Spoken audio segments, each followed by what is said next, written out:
Assalamualaikum warahmatullahi wabarakatuh. Perkenalkan, nama saya Anissa Asis dari kelas N232 dengan NIM 230407502022. Halo semuanya, dalam video ini saya akan mengulas kisah inspirasi Prilly Latuconsina dan kesuksesannya dalam membangun bisnis kuliner, yaitu Nona Judes. Saya dikenal sebagai aktris dan penyanyi berbakat, memulai perjalanan bisnis ini di dunia kuliner dengan mendirikan Nona Judas pada tahun 2017. Ide bisnis ini datang dari kecintaan terhadap makan pedas, khususnya sambal yang menjadi bagian tak terpisahkan dari keseharian saya. Namun dikenal sebagai public figure, saya memiliki impian dari untuk menjadi pembisnis sukses. Nona Judas ini berawal dari konsep sederhana, yaitu menghadirkan makanan rumahan dengan berbagai varian sambal. Namun saya tidak hanya ingin sekedar menjual sambal, saya ingin menyajikan pengalaman kuliner yang autentik dan berkualitas bagi para pelanggan.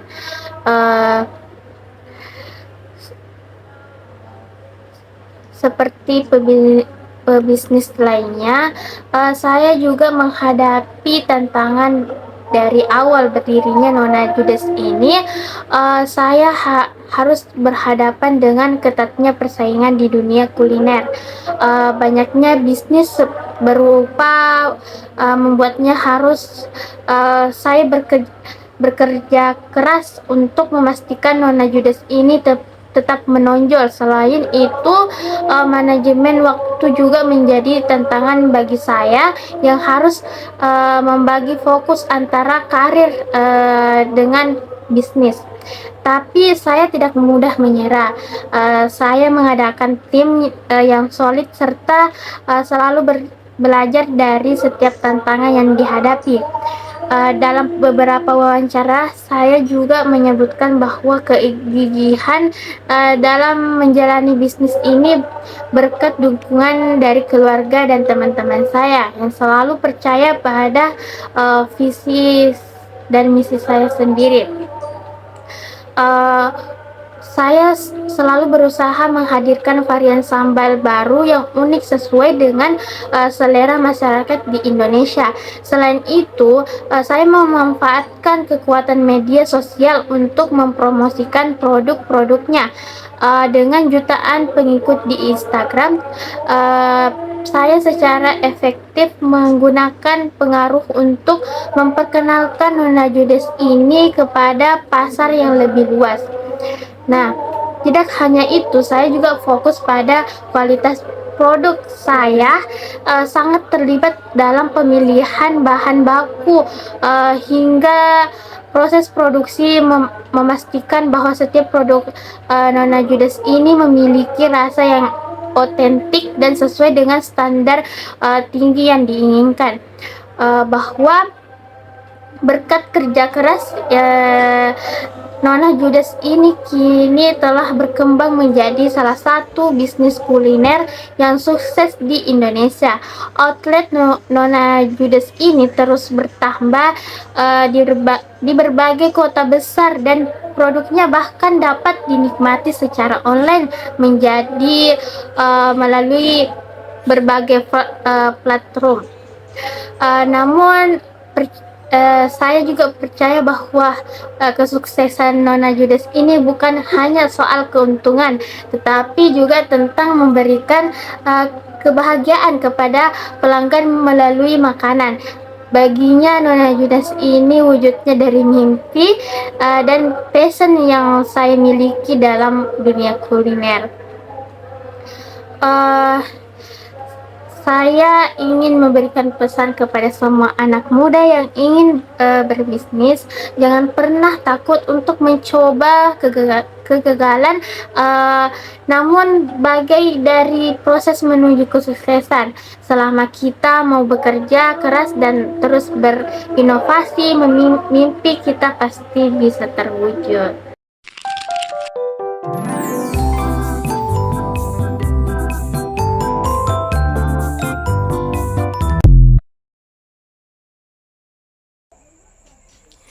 Perkenalkan, saya adalah Nurhayati Subakat.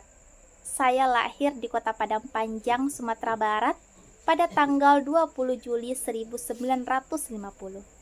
Saya merupakan anak kedua dari 8 bersaudara. Di Padang Panjang, saya sekolah di Pondok Pesantren Dinia Putri. Hingga kemudian, saya pindah ke Padang untuk melanjutkan sekolah saya di Kota Padang. Sejak kecil, mungkin saya bisa dikatakan memiliki otak yang cukup cerdas. Terbukti, saya si gadis Minangkabau ini berhasil diterima di Institut Teknologi Bandung atau ITB di jurusan farmasi. Di kampus ini juga saya bertemu dengan suami saya tercinta, yaitu Sabakat Hadi. Setelah menyelesaikan kuliah tepat waktu, saya kemudian pulang ke kampung halaman saya di Sumatera Barat, hingga akhirnya saya bekerja di rumah sakit di Kota Padang sebagai seorang apoteker. Setelah lama bekerja, saya pindah lagi ke Jakarta dan bekerja di perusahaan kosmetik terkenal sebagai staf quality control. Sebenarnya karir saya di perusahaan tersebut dapat dikatakan menanjak. Namun, saya akhirnya memilih keluar dari perusahaan dan merintis usaha sendiri. Berbekal pengalaman ketika bekerja di perusahaan kosmetik tersebut, saya kemudian mencoba untuk membuat produk sampo bermerek Putri, usaha produk sampo yang saya jalankan di rumah sendiri yang dibantu oleh hanya satu karyawan, yaitu pembantu saya sendiri. Meskipun industri rumahan, usaha saya alhamdulillah berkembang pesat berkat kejelian dalam melihat peluang pasar. Keuangan perusahaan kemudian terus meningkat. Saya bahkan mendirikan PT Pusaka Tradisi Ibu dalam memanajemen usaha sampo ini. Tapi cobaan datang beberapa tahun kemudian. 5 tahun setelah usaha saya ini berkembang pesat, pabrik dilahap api dan terbakar. Kejadian tersebut membuat nasib usaha sampo milik saya ini berada di titik nadir. Pabrik terbakar, dan utang dari bank yang belum lunas membuat saya ingin menutup usaha. Belum lagi, saya memiliki karyawan yang harus saya bayarkan gajinya. Namun, inilah titik balik dari saya, Nurhayati Subakat. Saya menolak menyerah dengan keadaan. Saya mencoba mulai dari nol lagi. Modal usaha saya peroleh dari tabungan suami saya. Dana tersebut kemudian saya pakai untuk membayar gaji karyawan dan mencoba untuk membangun pabrik kembali. Pabrik yang baru akhirnya berdiri dan beroperasi lagi. Selain itu, saya kemudian mencoba untuk melakukan inovasi baru dengan membidik konsumen muslimah yang pada akhirnya meluncurkan produk yang kemudian dikenal dengan nama Wardah pada 1995. Dan mulai masuk di pasar tata rias. Produk kosmetik Wardah ini ditujukan untuk kaum muslimah yang ingin tampil elegan tanpa perlu cemas kehalalan produk, sebab produk Wardah mengedepankan prinsip halal, aman, serta memiliki kualitas yang baik sekali. Kosmetik Wardah yang saya buat dengan cepat diterima oleh masyarakat, khususnya kaum muslimah. Terbukti di tahun 1999 hingga 2003, alhamdulillah penjualan produk kosmetik Wardah ini melonjak drastis. Dengan cepat, Wardah berhasil menjadi salah satu produk kosmetik pilihan muslimah. Strategi pasar dan promosi yang bagus disertai manajemen yang kuat membuat produk Wardah saya ini dengan cepat menguasai pasar kosmetik nasional. produk bukan hanya di nasional saja, melainkan tembus ke pasar mancanegara seperti Malaysia, di mana produk Wardah laku keras di negara tersebut. Di tahun 2011, PT Pusaka Tradisi Ibu milik saya kemudian berganti nama menjadi PT Paragon Technology and Innovation yang menaungi ratusan item kosmetik dengan pertumbuhan usaha yang sangat tinggi. Assalamualaikum warahmatullahi wabarakatuh.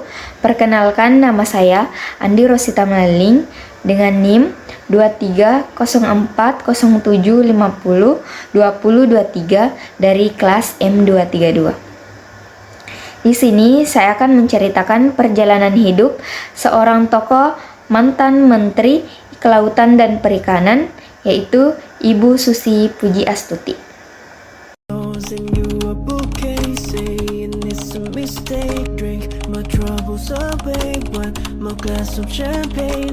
Hai, saya Susi Pujiastuti.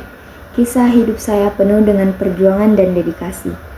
Saya lahir di Pangandaran, Jawa Barat pada 15 Januari 1965. Ayah dan ibu saya, Haji Ahmad Karlan dan Hajah Suhu Lasmina, adalah pengusaha ternak dari Jawa Tengah. Keluarga saya memiliki tradisi usaha yang kuat, dan saya ingin terus mengembangkannya. Saya hanya tamatan SMP, tapi itu tidak membuat saya menyerah. Saya memulai bisnis dengan menjual bed cover di sekitar Pangandaran. Kemudian, saya menjadi pengepul ikan di daerah yang sama. Modal awal bisnis saya diperoleh dari penjualan perhiasan yang saya kumpulkan sebesar 750 juta. Pada usia 20 tahun, saya pindah ke Cirebon untuk mengembangkan bisnis ikan. Saya memulai udang dan kodok di Cirebon dan menjualnya ke Tanjung Priok, Jakarta Utara. Bisnis ini berkembang setelah saya menukinnya selama 13 tahun. Puncaknya pada tahun 1996, saya membangun pabrik pengolahan ikan PT ASI Pujiastuti. Produk unggulan kami adalah lobster dengan merek Sushi Brand. Saya sangat bangga dengan kesuksesan ini, karena itu bukan hanya tentang uang, tapi juga tentang makanan yang segar dan berkualitas. Namun, saya tidak berhenti di situ. Pada tahun 2004, saya mendirikan Susi Air, maskapai penerbangan yang awalnya didirikan untuk memuat kargo perikanan PT ASI Pujiastuti. Saya membeli dua pesawat untuk mengirim produk perikanan ke luar negeri dengan kualitas terjaga. Hingga tahun 2012, Susi Air telah memiliki 50 pesawat dengan berbagai tipe dan melayani 200 penerbangan perintis. Kehidupan saya tidak hanya tentang bisnis. Saya juga dikenal karena kedermawaannya. Pada saat bencana tsunami melanda Aceh pada tahun 2004, saya meminjamkan pesawat saya untuk mengirimkan bantuan ke daerah tersebut.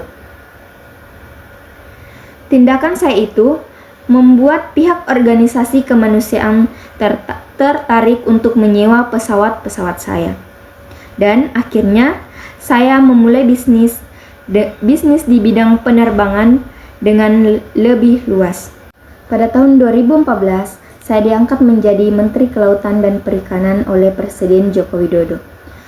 Saya melepaskan semua posisi di perusahaan untuk lebih fokus pada tugas barunya dan menghindari konflik kepentingan bisnis antara regulator dan pelaku. Saya dikenal akan kebijakan yang tegas terhadap penangkapan ikan ilegal. Saya bahkan menenggelamkan kapal-kapal asing ilegal di perairan Indonesia, yang pada akhirnya menghasilkan hasil dengan penurunan upaya penangkapan sebesar 25%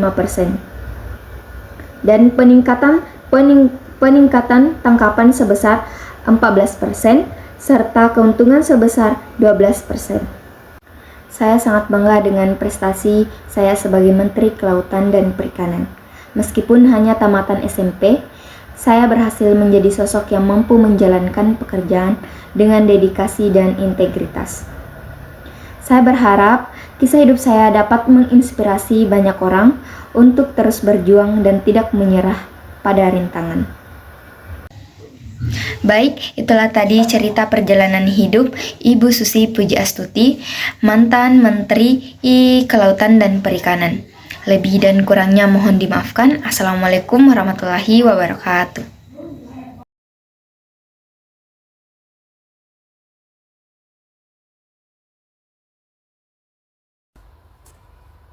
Assalamualaikum warahmatullahi wabarakatuh. Perkenalkan, nama saya Tiara Mulki dari kelas M232 dengan NIM 23040702015. Selamat pagi, saya James Prananto. Saya adalah salah satu pendiri Kopi Kenangan. Jadi pada kesempatan kali ini, saya akan membagikan kisah inspirasi saya dalam merintis bisnis kopi kenangan. Jadi sebelum saya merintis bisnis ini, saya dulunya bekerja di berbagai perusahaan dan memperoleh pengalaman berharga dalam manajemen dan strategi bisnis. Berawal dari tahun 2015, saya dan rekan saya, Edward dan Carol T, menemukan ide yang menjerumuskan ke kedai kopi. Nah, karena kopi dianggap sudah terlalu banyak, jadi kami memilih teh premium. Selamat pagi, saya James Prananto. Saya adalah salah satu pendiri Kopi Kenangan. Jadi, pada kesempatan kali ini, saya akan membagikan kisah inspirasi saya dalam merintis bisnis Kopi Kenangan. Nah, jadi sebelum saya merintis bisnis ini, saya dulunya bekerja di berbagai perusahaan dan memperoleh pengalaman berharga dalam manajemen dan strategi bisnis. Berawal dari tahun 2015, saya dan rekan saya, Edward dan Carol T, menemukan ide yang menjerumuskan kita ke kedai kopi. Nah, karena kopi dianggap sudah terlalu banyak, jadi kami memilih teh premium. Dulu, saya bersama rekan-rekan saya pertama kali membuka gerai kopi kenangan di sebuah area kecil dan juga tersembunyi dengan luas 12 meter persegi di kawasan Menara Standar, Jakarta Selatan. Nah, demi membuka gerai itu, saya bersama rekan-rekan saya harus mengumpulkan uang sekitar 150 juta rupiah. Jadi uang tersebut bagi saya bukanlah nominal yang sangat kecil. Di situ saya mengaku sangat sulit untuk mengumpulkan modal awal untuk membuka gerai pertama kopi kenangan ini. Dari sinilah kami tergerak memikirkan cara agar brand yang kami dapat diingat dan dicoba oleh orang-orang. Melalui proses brainstorming yang cukup panjang hingga 5-6 bulan dan hanya mengandalkan kreativitas, disitulah nama Kopi Kenangan ditemukan. Dan setelah kita pikir-pikir lagi, kopi kenangan apa nih yang bikin orang gak bisa lupa? Ya, kopi kenangan mantan, karena ya kenangan manis yang sudah tidak ada tapi suka muncul tiba-tiba di pikiran, dan itu juga menjadi definisi dari kopi kenangan mantan. Jadi perjuangan kami pun berbuah manis. Kita dulunya 6 bulan susah payah membuat kopi kenangan, membuka satu toko, sampai akhirnya kita sampai di hari ini buka satu toko per hari. Dan kita baru saja memecahkan rekor muri, kita membangun 26 toko dalam 1 minggu. Jadi itulah kisah inspirasi dari saya. Halo, pada kesempatan kali ini, perkenalkan saya Marta Tilaar, pendiri Sari Ayu, akan menceritakan sedikit tentang kisah hidup saya. Saya lahir pada 4 September 1937 di sebuah kota kecil di Gombong, Jawa Tengah. Dari kecil, saya sudah terbiasa dengan kehidupan yang dekat dengan alam. Ibu ibunda saya sering membuat ramuan tradisional dari bahan-bahan alami seperti rempah-rempah dan tumbuhan herbal untuk merawat kesehatan dan kecantikan. Dari sinilah kecintaan saya pada kekayaan alam Indonesia dan tradisi perawatan kecantikan mulai tumbuh. Saya dibesarkan dalam keluarga yang peduli akan kesehatan dan kesejahteraan. Saya pun menghabiskan masa kecil dengan banyak belajar dari lingkungan di sekitar, di mana saya melihat langsung bagaimana ramuan tradisional mampu menjaga kesehatan dan kecantikan. Masa kecil saya dipengaruhi oleh kehidupan yang sederhana, namun kaya dengan nilai-nilai tradisi. Tahun 1962 saat saya selesai menyelesaikan pendidikan saya di Indonesia, kemudian saya pindah ke Amerika. Di sanalah saya mulai merasakan panggilan hati untuk lebih mendalami dunia kecantikan. Saya memutuskan untuk menimba ilmu kecantikan dan belajar di Academy of Beauty Culture di Bloomington, Indiana.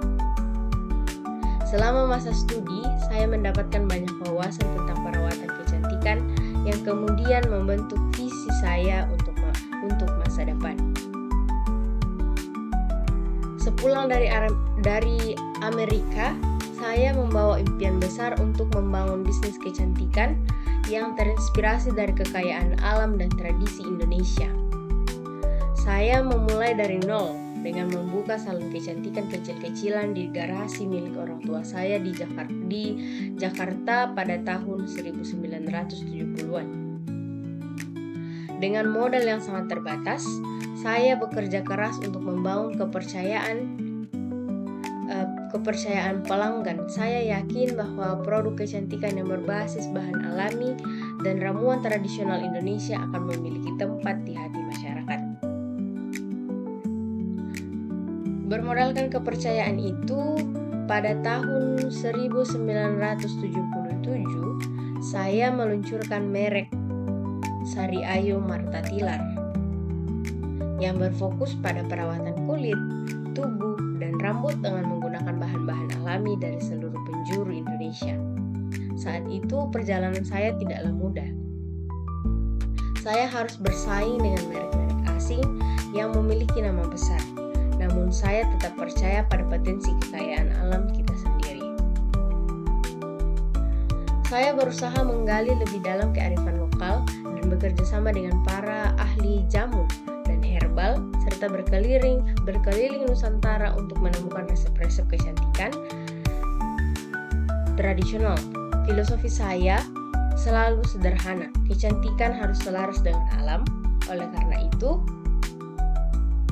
saya ingin menciptakan produk yang tidak hanya membuat cantik, tapi juga menjaga kesehatan kulit, tubuh, serta ramah terhadap lingkungan.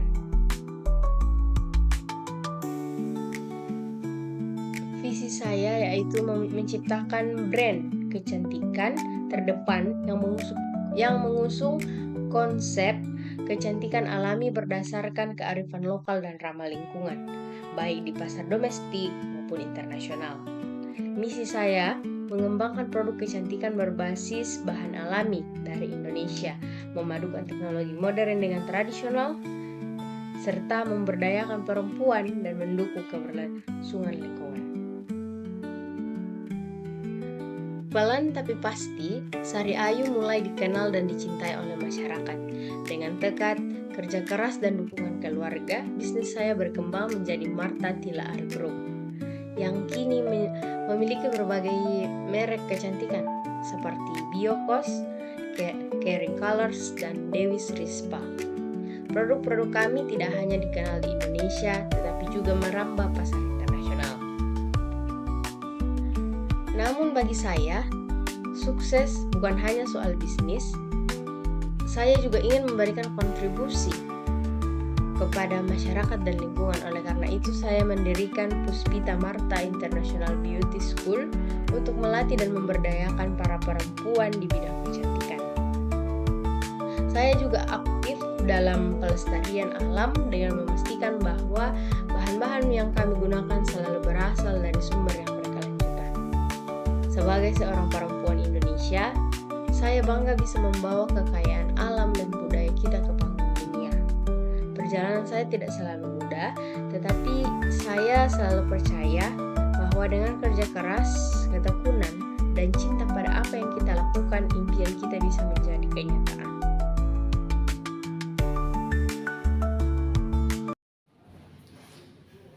Halo sahabat sukses, apa sih yang kalian pikirkan kalau mendengar kata tempe? Digoreng, dibacem, atau disantan? Masa gitu-gitu aja? Emangnya nggak bosan? Nah, dari permasalahan itu, saya berpikir bahwasanya tempe ini memiliki banyak potensi, Wak.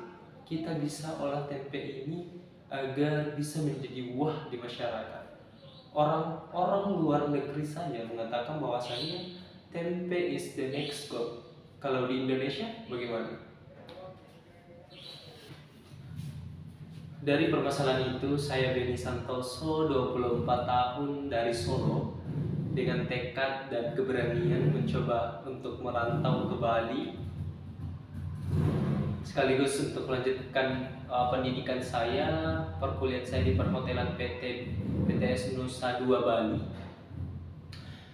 Karena awalnya saya sudah berpikir bahwasanya tempe ini unik, sehingga saya menjadikannya sebagai proyek perkuliahan saya pada saat itu. Singkat cerita, saat itu saya memberanikan diri untuk membangun usaha kecil-kecilan dari bahan dasar tempe sekaligus untuk dijadikan sebagai proyek perkuliahan saya. Saya mencoba membuat tempe dengan 2 varian berbeda, yakni ada tempe dengan rasa keju dan tempe rasa bawang putih. Pada percobaan pertama, saya mencoba untuk membuat tempe rasa keju dan akhirnya berhasil. Karena saya yakin kalau teman-teman juga mencoba pada saat itu hasil olahan saya percaya teman-teman akan tertarik, akan tergiur akan rasa keju dan tentunya maknyus. Namun percobaan kedua ini yang sempat membuat saya down, membuat saya putus semangat untuk melanjutkan usaha ini, karena saya sudah mencoba membuat beberapa kali namun gagal terus. Mungkin karena saya berpikir bawang putih itu kan berisi antibakteri, otomatis hal ini yang menyebabkan sehingga percobaan kedua saya ini gagal. Karena saya bingung, pada saat itu sudah 6 bulan project, udah selesai mau diapain. Sempat saya tanya kepada teman-teman saya bahwasanya bahwasanya nanti saya akan jadikan tempe ini sebagai usaha saya loh. Dan siapa sangka ternyata Tuhan mendengar, akhirnya kejadian. Berawal dari iseng karena mau memenuhi proyek perkuliahan saya, pada saat saya pindah ke area Ubud di Bali, pada saat itu saya kembali memulai bisnis atau usaha tempe ini. Karena seperti yang saya katakan di awal bahwasanya tempe itu sebenarnya memiliki potensi yang besar jika kita mau ingin mengelolanya. Pada saat itu saya kembali mengelola tempe di Ubud pada saat itu. Namun kenyataannya yang saya dapatkan gagal, mencoba lagi gagal, dan itu sempat membuat saya down. Saya sempat berpikir bahwasanya benaran nggak sih tempe ini bisa saya jadikan sebagai usaha saya atau tidak? Kok gagal mulu yang saya dapatkan? Namun karena tekad dan keinginan yang kuat, saya belajar terus, akhirnya saya mencapai puncak keberhasilan saya. Namun singkat cerita, pada saat itu awalnya saya menawarkan tempe ini kepada tetangga saya dengan harga, saya masih ingat pada saat itu saya tawarkan dengan harga 10.000 kepada tetangga saya. Karena dia tetangga saya, otomatis beliau atau tetangga saya ini sudah tahu atau sudah melihat bagaimana cara saya membuat tempe ini pada saat itu. Dan kebetulan tetangga saya ini bule. Pada saat saya tawarkan kepada beliau dengan harga 10.000, beliau membeli. Mungkin karena sudah kasihan dengan saya, kok ini orang selalu bikin, selalu gagal, makanya beliau mungkin membeli pada saat itu. Sehingga pada saat beliau sudah membeli, beliau bertanya kepada saya, kenapa kamu tidak membuat tempe dengan model yang lain, kenapa harus plus semua? Nah, disitulah muncul pemikiran dari saya, bagaimana saya mengembangkan apa yang dikatakan oleh tetangga saya tadi. Dan pada saat itu saya juga berpikir bahwasanya kan ibu saya ini suka bikin kue kering. Nah, muncullah ide pada saat itu bagaimana caranya saya membuat kue kering dengan bahan dasar tempe pada saat itu, sehingga sampai sekarang kita bisa kenal kue kering yang berasal dari bahan dasar tempe. Jadi pesan saya untuk teman-teman semua, perlu kita ketahui bahwasanya modal itu tidak hanya sekedar duit. Di sini saya menjadikan modal itu ke dalam 4 bagian. Yang pertama itu modal mindset, yang kedua modal ilmu, yang ketiga modal networking, yang keempat modal keuangan. Mencapai titik ini bukan hal yang mudah bagi saya. Banyak waktu yang saya investasikan untuk membangun modal ini. Tidak ada waktu istirahat bagi diri saya. Dari hari Senin sampai Minggu saya gunakan untuk bekerja. Semoga cerita saya ini bisa menjadi pembelajaran untuk teman-teman semua, bahwasanya tidak ada usaha yang mengkhianati hasil. Segala usaha kita, kerja keras kita, apa yang kita lakukan dengan secara bersungguh-sungguh, saya yakin Tuhan dengar, Tuhan melihat. Kita tunggu apa yang dikasihkan oleh Tuhan kepada kita, karena saya yakin Tuhan adil atas segala kerja keras. Assalamualaikum warahmatullahi wabarakatuh. Perkenalkan, saya ada Basil Pasha Divara. Saya lahir pada tanggal 30 Mei 1990. Saat ini saya aktif sebagai pembisnis dan seorang aktivis sosial. Saya lebih dikenal sebagai pendiri sekaligus direktur utama dari Ruang Belajar Ruang Guru. Pada tahun 2017, saya terpilih menjadi satu dari 30 pembisnis muda paling berpengaruh di Asia. Saya adalah alumni dari Harvard University dan Stanford University.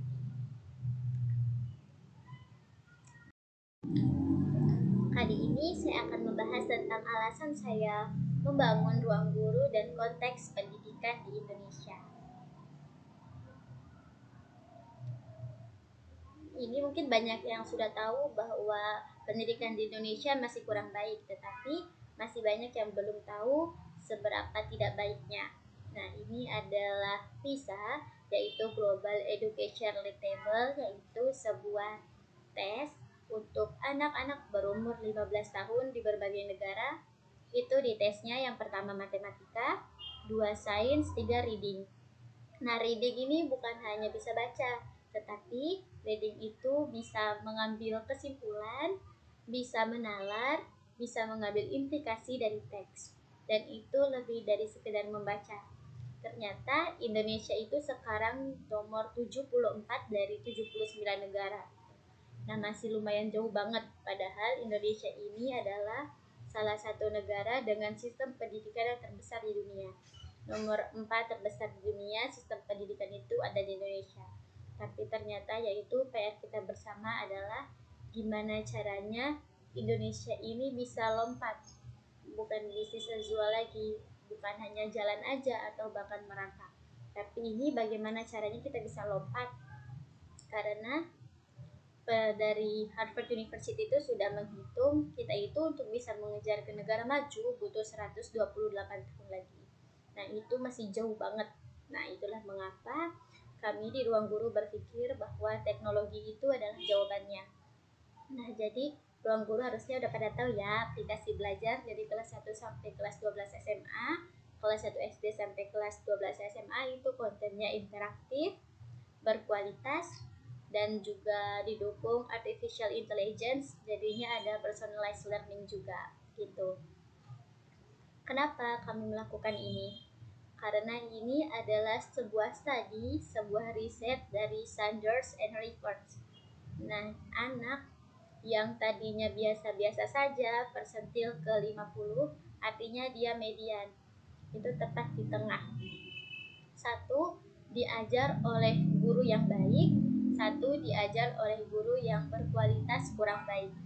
Ya, ternyata dari kelas 8 sampai kelas 11 itu hanya 3 tahun, ya, itu adalah grup students yang sama, murid yang sama, tadinya mirip, academic performance-nya mirip, tetapi ternyata setelah 3 tahun itu perbedaannya bisa 53 poin.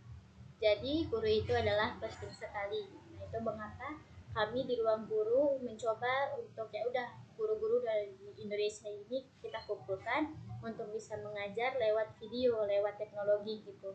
Jadi dimanapun mereka berada, bisa tinggal buka smartphone-nya, bisa nonton guru-guru terbaik, dan bisa belajar dari guru-guru terbaik langsung. Jadi kalau bisa semuanya yang atas, nggak ada yang bawah. Kenapa kami melakukan ini? Karena buat saya sendiri, education is my ticket to life. Karena saya dan Iman, dua-duanya juga dari keluarga yang sederhana. Ya kan dulu kalau saya mau sekolah ke luar negeri itu nggak mungkin. Nggak mungkin ya, kenapa? Karena nggak punya duit, udah gitu aja. Karena ibu saya aja pernah bilang ke saya punya cita-cita mau ke universitas luar negeri. Ibu saya pernah bilang ke saya, Belva, secara matematikanya aja itu tidak mungkin. Kamu siapa? Anak siapa? Bukan anak konglomerat, bukan anak pejabat, bukan anak siapa-siapa. Tapi saya waktu itu beruntung mempunyai orang tua yang mau berinvestasi di pendidikan. Dan akhirnya bisa mendapatkan beasiswa-beasiswa itu saya dari SMP, SMA, S1, S2. Jadi harus bertumpu pada beasiswa-beasiswa ini untuk bisa sampai ke sana.